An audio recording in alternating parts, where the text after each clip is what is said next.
Assalamualaikum warahmatullahi wabarakatuh. Waalaikumsalam warahmatullahi wabarakatuh. Selamat datang di podcast pertama Al-Fakir. Kali ini kita kedatangan tamu, yakni pendiri Al-Fakir. Kami perkenalkan Ustadz Baidai dan Ustadz Ahmad.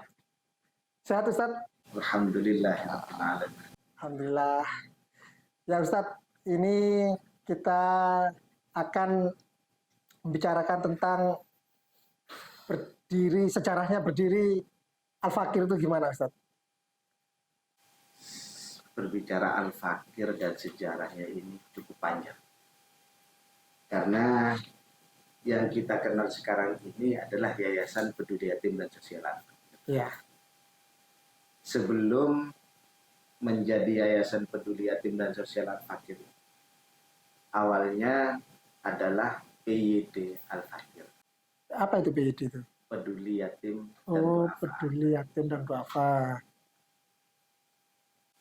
Sekitar tahun 2014 awal ya, kira-kira itu ada Al-Fakir ini sebenarnya belum ada, tapi yang adanya sekumpulan remaja yang ingin menimba ilmu.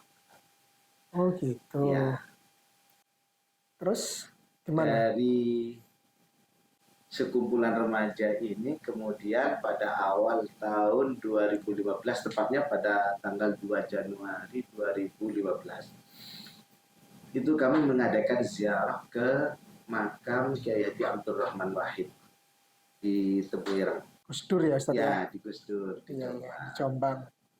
Pada mulanya setelah kami melakukan ziarah, kita pulang. Nah, pada malam harinya itu saya bermimpi ada sekumpulan anak yang anak tersebut mengatakan lapar gitu ya. Jadi Ya. anak-anak kecil itu mengatakan lapar. Nah, saya dalam mimpi itu bersama Pak Agus Salim sebagai drivernya itu mengajak anak-anak, Mengajak kemana? mengajak untuk membeli makan, Oh, memberi anak itu makan. iya iya. Singkat ceritanya, kemudian di hari kedua, pada tanggal 2 Januari 2015 itu bertepatan dengan malam kelahiran baginda Rasulullah Muhammad SAW. Nah, pada hari keduanya saya juga bermimpi itu 3 hari berturut-turut. Dengan mimpi yang sama. Dengan mimpi yang sama, dengan anak yang sama, Yang cuma sama. kami tidak tahu itu siapa anak itu. Tapi itu terlihat jelas gitu.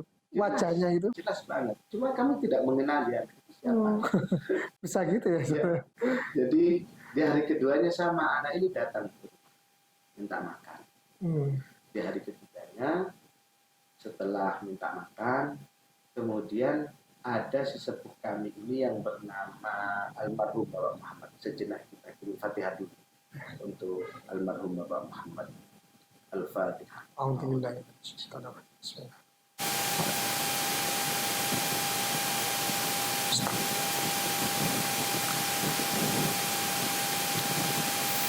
Nah, ada sesepuh kami yang bernama Bapak Muhammad itu mengajak salah satu tokoh masyarakat sebagai ketua RW di Desa Trosok, tepatnya di RW 8, bernama Bapak Suma.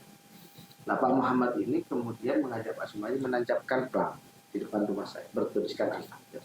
Oh, jadi Al-Fakir itu terinspirasi dari plang itu ya? Dari plang itu. Dan kemudian sekumpulan remaja ini mengajak untuk sumbangan ya, bagi yang sudah kerja. Ada yang 5.000 sampai berapa? 15.000 atau 25.000 waktu itu? Minim 5.000 sampai 25.000. 25.000 itu dikumpulkan. Itu rutin atau pada saat itu aja? Enggak, pada waktu itu kita sepakat setiap bulan. Oh, setiap gajian. bulan. Karena kami juga bekerja, Mas Ahmad ini juga bekerja. Ada beberapa yang belum tidak bekerja, gitu ya, masih belajar. Sehingga yang sudah bekerja itu ada Pak Agus Salim, ada Mas Ahmad, kemudian ada Trianto, Mas Trianto, Mas Prima. Mas Prima. Berarti Al-Fakir sendiri ini dari orang-orang terdekat yang ada di Trosobo aja Ustaz? sebenarnya bukan hanya dari yang terdekat dari Trosobo. Mas Trianto ini dari Sedati. Ya, Sedati. Sedati. Hati. Ya. Lumayan jauh ya ke sini ya. Jauh sekali. Menurut saya itu luar biasa gitu. Karena pada waktu itu awal-awalnya Mas Trianto ini tidak ada semangat untuk mengaji. Tapi tiba-tiba prosesnya seperti apa, waktu itu kami ke ziarah ke Sunan Ampel ya. Ziarah ke Sunan Ampel, di mobil itu tengah di setel bacaan sholawat Nabi kami. Kemudian Mas Tri ini tanya, ini siapa? Ini sama Anda Pak? Iya. Nah, nggak tahu nih gimana, tiba-tiba Mas Trianto ini ke rumah. Oh, berarti di situ mulai tertarik ya, Mulai tertarik untuk belajar. agama. Ya, jadi dari situ Mas Trianto ini setiap hari, bahkan bisa hampir setiap hari. Ya, habis setiap hari, setiap pulang kerja dia luangkan waktu untuk ngaji. Main ke sini ngaji itu ya. Tiap malam itu. Tiap malam, padahal jaraknya itu jauh. Kalau enggak niat-niat dari hati beneran itu kayak Luar biasa. Luar Saya biasa. kagum lah pada waktu itu ya sama Mas Trianto ini. Bahkan pada waktu itu di area Trosobo ini masih banjir. Bahkan sempat sepeda motornya mogok ya Mas. Ya, mogok di daerah Beringin itu, Di sesudah flyover itu. flyover itu. Situ. Tapi masih semangat datang ya. Sama. Masa Bahkan ya Allah. ketika dia kerja di Porong, dia dari Porong ke sini pun Sini. itu Mas Trianto. Iya, Jadi iya, iya. tidak semua yang terkumpul di dalam kelompok ini, kelompok mengaji ini dari lingkungan kami, tapi ada Dari luar juga ya. Dengan latar belakang yang berbeda-beda juga ya tentunya ya.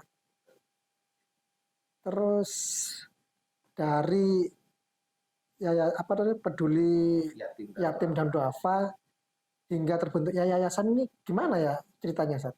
Jadi prosesnya cukup lama ya. Saya kira saya katakan cukup lama karena ada durasi waktu sekitar 2 tahun. 4 tahun ya. 2 tahun itu bulan Januari itu kita bentuk Al-Fakir. Bulan November itu mengadakan kegiatan santunan pertama di bulan puasa. Ya, bulan puasa itu. Di bulan puasa itu kita mengadakan santunan pertama. Tapi sebelum-sebelumnya setiap bulan kita sudah nyantuni. Sudah nyantunin ya. Ya, di situ. Kemudian di samping ada kelompok ngaji, ada juga yang namanya Majelis Zikir Al-Fakir. Iya, Mas Yusuf. Zikir Al-Fakir. Itu di lingkungan sekitar juga banyak ya, itu dari bapak-bapak. Ini semuanya hampir didominasi, bahkan bukan dominasi, hampir 100% itu bapak-bapak semua. Bapak-bapak semua ya. Iya, Pak. Ada yang dari luar kota juga ya kalau nggak salah ya. Iya, ada dari luar kota. Bahkan kepala salah satu finance Iya. di daerah Malang itu sempat mengajak kami itu istighothah di sana. Oh, sampai ke Malang. Malang. Jadi pindah dari tempat satu ke tempat yang lain. Nah, pada akhirnya akhir tahun 2016 awal 2017 karena desakan dari beberapa jamaah, donatur ini sudah mulai banyak yang masuk, uang yang dipegang waktu itu yang masuk kepada bendahara itu cukup lumayan jutaan, sehingga kami takut agar ini terus amanah. Akhirnya atas desakan teman-teman jamaah kita daftarkan ke Kemenkumham untuk didaftarkan sebagai Yayasan itu ya. Jadi resminya yayasan itu sendiri kapan, Ustaz? Tanggal 18 Agustus 2017. Tanggal 18 Agustus 2017. Dan itu yang dijadikan sebagai lahirnya Yayasan Al-Fakir ini ya. Jadi kalau Al-Fakir itu lahir pada tanggal 2 Januari 2015. Sedangkan yayasannya sendiri tanggal 18 Agustus ya. 18 Agustus 2017. Jadi ada durasi 2 tahun lah kira-kira dari PYD kemudian berubah menjadi yayasan dan punya legalitas. Serta STP-nya dari Dinas Kabupaten Sidoarjo itu bulan November 2017 juga. Seperti itu. Itu untuk mengelola keuangan itu sendiri, itu apa ada semacam audit internal atau gimana, Ustaz? Jadi keuangan di Al-Fakir itu terbagi setidaknya 3-4 ya, dikelompokkan menjadi 3-4. Yang pertama dana yatim. Dana yatim itu ketika ada donatur datang ke yayasan atau melalui transfer atau melalui apalah gitu ya, itu kami tanya, ini akadnya untuk apa? Oh, berarti tidak semena-mena kita punya duit terus kita mau nyumbang, enggak gitu ya. Harus ditanyakan dulu akadnya itu ya. Tanyakan dulu. Karena kami takut. Terus terang ini kami takut. Banyak ketika niatnya itu akadnya untuk yatim kemudian digunakan untuk di luar yatim, itu yang kami takutkan.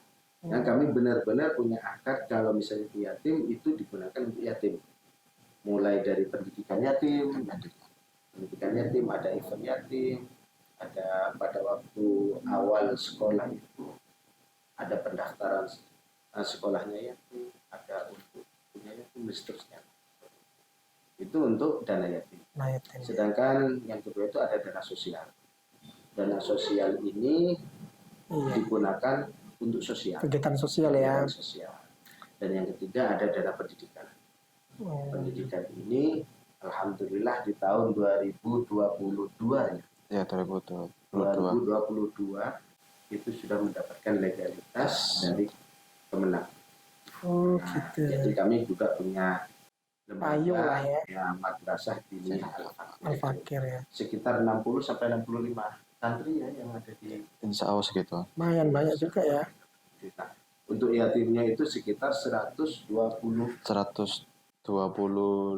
sekitar 125 ya. yang berada di bawah 6 tahun. Untuk sosialnya? Untuk sosialnya sekitar 47. Terakhir itu sekitar 49. 49. Iya. Kalau Mas Ustadz Ahmad sendiri kan tidak mudah ya membagi waktu antara kerja dan menjadi seorang bendahara. Ini kesulitannya apa, Mas Ahmad? Terus kiat-kiatnya membagi waktu itu gimana sih biar teman-teman yang muda-muda ini bisa terinspirasi gitu loh? Kiat-kiatnya apa sih Mas? Nggak ada sih kiat-kiat. Kalau ada waktu kosong aja pulang kerja gitu mungkin nyampe rumah saya sempatkan untuk ngobrol-ngobrol ke orang tua dulu.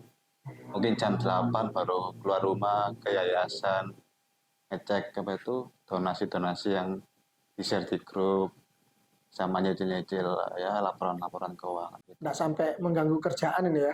Insya Allah enggak pernah ganggu waktu. Terus kan capek gitu kan dari kerja gitu, paginya kerja terus malamnya harus memikirkan apa ya, orang lain lah istilahnya ya kan, anak yatim dan sosial itu gimana itu? Awal-awalnya aja sih Mas, capek Ya. ya. Tapi lambat laun ya jalannya waktu sih ya sudah kebiasaan mungkin ya. Kalau bisa karena biasa sangat ya. Memang semua itu kami dari awal sepakat sesuai dengan mutu kami. Ya. Mutu Al-Fakir itu berpikir cepat. Berpikir cepat. Ya, bertindak tepat. Berpikir kuat. Mantap sekali mutunya. Bertindak tepat, berpikir kuat. Jadi ketiga unsur ini harus terpenuhi di Al-Fakir. Jadi berpikir cepat itu bagaimana caranya setiap ada momen-momen yang sekiranya Al-Fakir harus terjun. Itu harus, misalnya ada pada bencana alam misalnya ya. Waktu ke Bromo, waktu ke Semeru ya. Seperti itu. Kemudian di Donggala. Ya di Donggala ya. Sampai ke Donggala juga ya. Itu kerjasama. Kemudian ada kerjasama dengan pondok pesantren untuk khitan masa dengan beberapa organisasi lain untuk mengadakan kegiatan sosial. Itu kami berpikir bagaimana caranya kita donasi yang dititipkan kepada Al-Fakir itu tersalurkan dengan cepat ya. Tanpa banyak ngendon di Al-Fakir ya di pembukaan Al-Fakir. Jadi bagaimana caranya, yang penting itu tepat sasaran yang pertama. Jadi kami harus berpikir secara cepat. Terus kemudian misalnya ada orang meninggal, itu kami survei anaknya umur berapa, karena kriteria di yatim Al-Fakir itu sampai akil balil. Akil balil itu kalau laki-laki ihtilam atau istilahnya pernah mimpi basah ya. Atau usia maksimalnya itu 15 tahun. Jadi kalau perempuan setelah 15 nggak bisa ya, nggak bisa dikatakan anak yatim. anak yatim ya. Nggak bisa. Nah, atau kalau perempuan itu apa namanya usia sampai haid. Kalau usia maksimumnya belum haid juga sampai usia 20. Seperti itu. Jadi berpikir cepat, bertindak tepat. Jadi apa yang kita lakukan harus terukur. Harus terukur ya. Yatim harus disurvei, du'afa harus disurvei, mu'alaf pun harus disurvei. Nah, ini yang menarik. Du'afa ini kan itu menentukan du'afa itu kan nggak sembarangan kan, ada indikator-indikator. Itu gimana itu cara biar tidak terjadi konflik di masyarakat itu, Ustaz? Sebenarnya awalnya itu kami juga kesulitan. Selayaknya banyak orang kesulitan untuk menentukan. Tapi atas bimbingan para guru kami itu kami lebih memprioritaskan kepada fakir dan miskin. Fakir itu orang yang tidak punya penghasilan tapi pengeluaran pasti.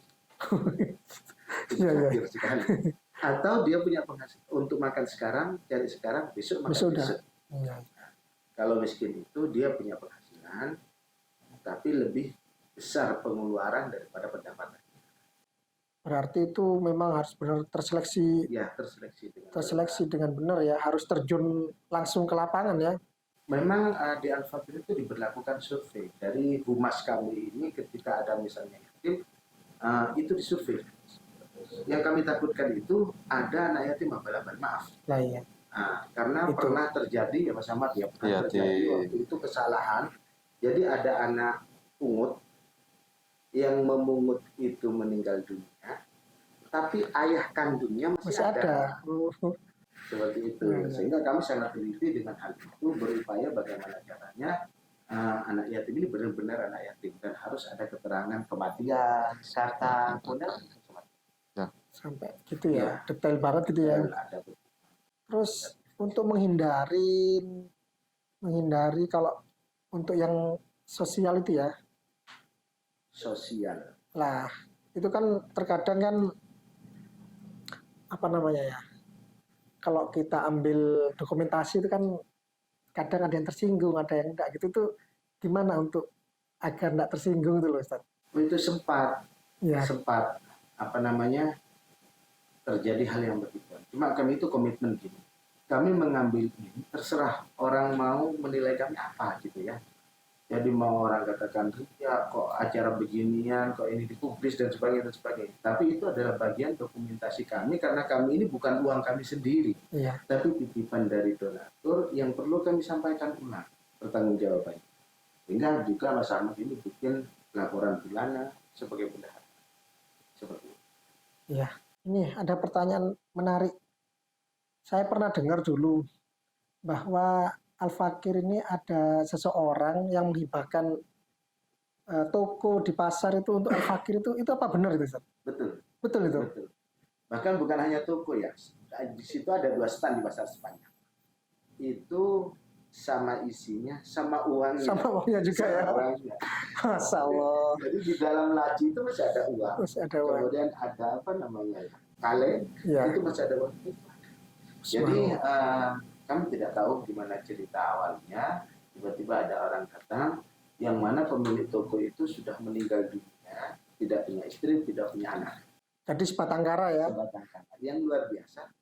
Yang ditinggalkan ini ya, nggak rebutan gitu ya. Rebutan justru malah itu yang sulit zaman sekarang. Masya Allah. Dan itu memang kami tengah sosialisasikan bahwasanya berhati-hatilah dengan waris. Iya. Dan itu tidak akan membuat suatu hal yang akan membuat dirinya semakin bahagia. Kaya ya. Justru malah semakin anjlok ya. Ini pertanyaan terakhir karena kita terbatas waktu ya. Untuk apa ya, zaman sekarang itu kan banyak penyelewangan dana ya, dana kemanusiaan itu ya. Nah, untuk menghindari itu bagaimana bekal terhadap pengurus-pengurusnya nih, biar tidak diselewengkan dana itu? Terus terang untuk dana itu semuanya terpusat di bendahara. Iya. Dan bendahara ini nanti laporan setiap bulan kepada kami, kepada pengawas, dan kepada pembina.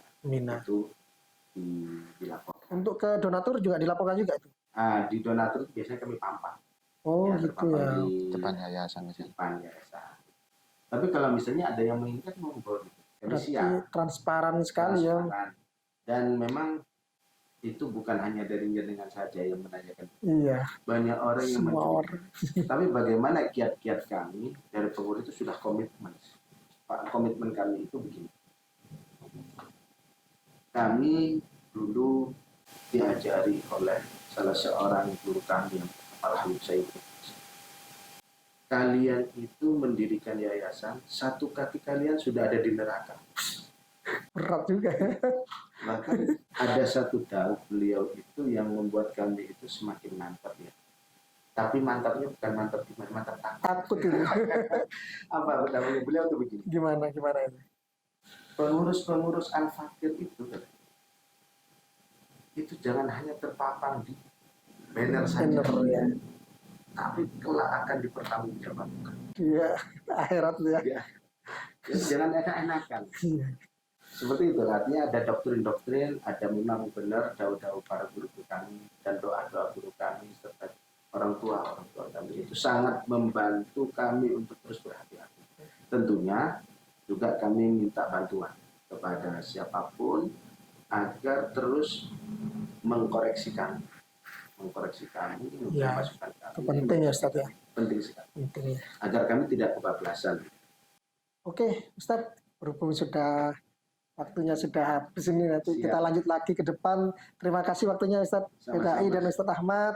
Sebagai penutup, kita mutunya Al-Fakir sekali lagi. Oke. Gimana? Siap. Al-Fakir Itu berpikir cepat, berpikir cepat, bertindak tepat, berzikir. bersikap kuat. Ya, terima kasih. Mungkin ini podcast pertama dari Al-Fakir. Saya selaku pembicara, mohon maaf manakala ada kata-kata yang kurang berkenan. Assalamualaikum warahmatullahi wabarakatuh. Waalaikumsalam warahmatullahi wabarakatuh.